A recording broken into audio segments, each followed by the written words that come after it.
This problem carefully together, and before we begin, pause for a moment and see if you can predict the answer yourself.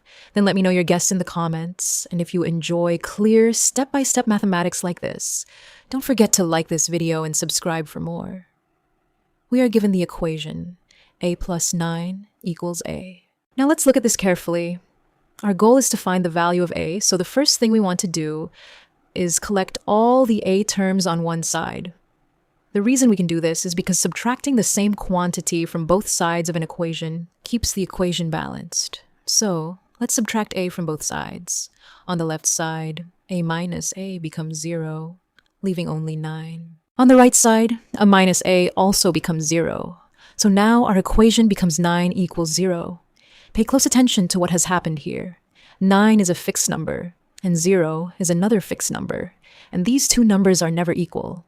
Since we have arrived at a false statement, this tells us that our original equation cannot possibly be true for any value of a. In other words, there is no number that makes a plus 9 equal to a. This means the equation has no solution. It is also worth mentioning that this is not an example of an extraneous root.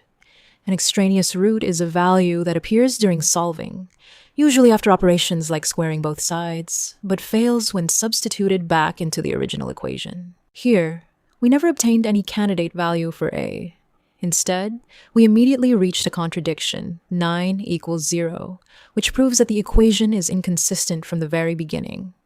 Therefore, the correct conclusion is that there is no solution, and the solution set is empty. If this explanation helped you understand why the equation has no solution, be sure to like this video, subscribe for more step-by-step mathematics lessons, and share your thoughts or any alternative questions in the comments below.